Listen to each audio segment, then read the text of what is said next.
Hi, Svetlana Bykovec. Hi, Carla Van La. Hello. It's good Hello. to see you. Great to see you. You're coming to us live from your own art studio. Yeah, kind of a put together art studio. Yeah, keeps me busy. But yes, Yeah, coming from home. yeah, like most of us in Victoria. Yes, yeah. Yeah. So you've kindly agreed to talk to us because you're another professional arts therapist. Yes, I am. Yeah. Yeah, And no. go ahead. Yeah, I was going to say yes. Yeah, art therapist for Creative Art Therapy Australia, CATA. So yeah. Mm, great. So we'd love to hear who you work with through Kata. Okay, yeah. Well, CATA. Essentially, we work through quite with a lot of people, a lot of populations. Primarily, a lot of the work we do is with adolescents and children. We also work alongside other organisations. So we work with a children's hospice, where we work with chronically ill children, children who are end of life as well. And we also work alongside organisations that deal with youth at risk or marginalised youth.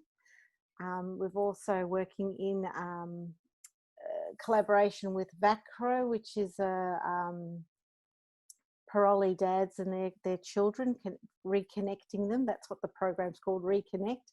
But we also have been working at schools, just in the general community, aged care, and now starting online because of the COVID restrictions, of course. So, yeah.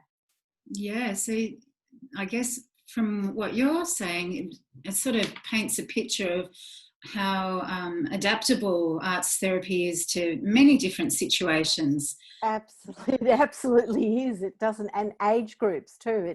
It works along. We're working from maybe a 3-year-old up to a 70-year-old, and it doesn't matter. I think, yeah, definitely arts therapy is just, it's such an invitation for everyone. There doesn't seem to be any kind of restriction as far as age.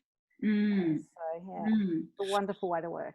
Yeah, so this current campaign is really all about helping to get arts therapists recognised as mental health practitioners in Victoria, like they are in other states. For Yes. example, Queensland and New South Wales, they haven't got the same problem. But really, it all came about because of the new mental health practitioner in schools roles, that there's lots of art therapists who'd love to work in schools supporting young people through art therapy.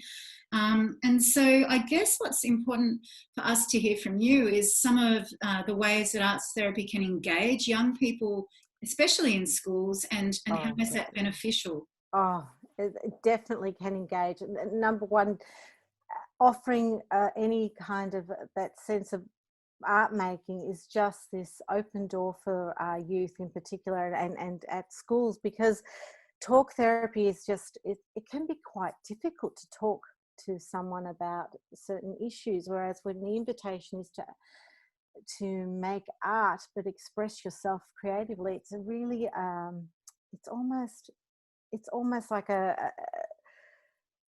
I'm trying to find the words for it, but it really is the kids just really respond well to it because it's something that they can really relate to, because it's either music or it could even be movement in some cases too, because dancing or lyrics like rap and stuff. There's so many access points when you're using a creative therapeutic method. So from there, often talk does happen, but it's that initial engagement, that opening up of that door, that just makes it such a great tool to have. And yeah, I definitely think we need to make changes in Victoria about this, because it's really needed. And the response is amazing from these children, from the school kids. Yeah. Right. So, I mean, we know how important early engagement is, especially working with young people. And it just seems like art therapy is really compatible with that idea, because it engages through the arts, and it's facilitated by a mental health professional. Correct. And that's the difference between just painting or drawing is having that professional behind this. And as an arts therapist, that's the intention we hold, the space we hold. And the art making is our tool. So you're actually always got that intention behind trying to either, you know, whether it's about reducing anxiety, whether it's about a safe outlet for anger, or identity, you know, issues, where you know, youth are trying to identify who are they. I mean, the art tools that we use, even though it seems like it's just just doodling or it's just drawing, there's a lot more intention, and there's definitely that knowledge behind why we use what we use, why we use clay instead of using paint, or vice versa. There's always the intention, and just sitting in with that intention just opens up the opportunity for youth to really understand themselves, you know. Yeah. Before they know it, they're sort of they're in a therapeutic relationship, but it's just that creative way of connecting with them. Yeah. It's absolutely amazing, because one of the qualities about art is that it does nurture connection, and we know how important connection is for mental health as well.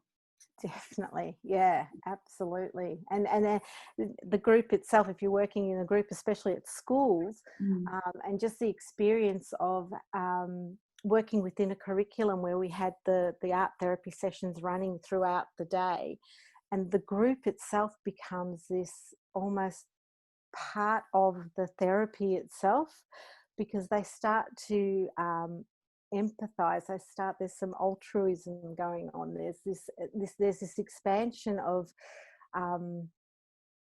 understanding and caring for each other that comes out through that too. And it's beyond talking about it. It's about witnessing others do art, or being alongside others doing the art. And there's things that happen in that space as well, which is just incredible to be a part of and to help support. So art therapy is useful not only for individuals, but for, I guess strengthening relationships in groups, and also creating a culture of care. Absolutely, yeah, totally. And then that's the whole thing too, with when an art therapist steps into a group or working face to face, there is the holdback of judgment. There's no judgment. We're not talking about an end product. We're talking about process, and we are understanding how the process works. So that kind of holding that intention with the groups or face to face, I think, is where the growth comes, the post-traumatic growth comes, because there is no judgment and there is that connection.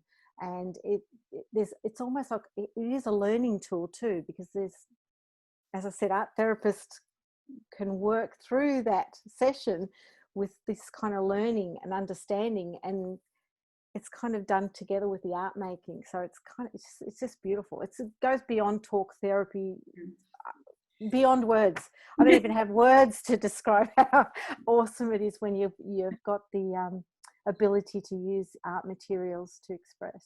Yeah, and I guess we laugh when we say it's beyond words, but it's actually a really core part of art therapy, is that it doesn't only work with our cognition, but works in the parts of our brain that are connected to our instincts and emotions as well. Yeah, exactly. Yeah. So, Svet, the art therapy online that you mentioned, and I hear it's actually free at the moment. It is free. CATA has decided, in response to this lockdown and the heaviness that's just out there at the moment, everyone's sort of more anxious or more fearful or frustrated, all those mores that there are out there, that we would offer art therapy online for free to support our community. And particularly in Victoria, but it is nationwide, but particularly with Victorians right now, we just want to be there to support them. Yeah. So that's absolutely amazing, and I don't even think I've ever heard of that being offered before in Australia. It's definitely a first for Australia. So how can people contact you and try art therapy for free online? Yeah, they can go to the website's the easiest. It'll be up on the homepage straight away. So it's just kata.org.au, Mm-hmm. and yeah, just click on the link for the online art therapy and register your interest, and Mm-hmm. it'll probably be me that emails you back. And And yeah. okay, so I'm just going to add in that even Martin Foley would be very welcome to pop in and try some art therapy online, yeah? I think Martin would actually really benefit from art therapy. There's a lot of sort of self reflection that goes on during this, and there's a great mind body connection, and I think it could actually move him in a new direction. I think it would be great. Might just free his mind a little bit. Well, look, I'm sure, you know, we know he's under so much pressure, and I Yeah. guess he could probably use a little bit of self-care as well. Oh, definitely, Yeah. definitely. So Yeah. there's the invitation, Martin Foley. You heard it. We'd Yeah, love to have give it you. a try. Yeah. Svet, thanks so much for your time today. No worries. Thanks so much, Carla. It's Okay. been great chatting and great to Yeah, see you again. yeah, you too. All right. Take care. You too. Bye. Bye.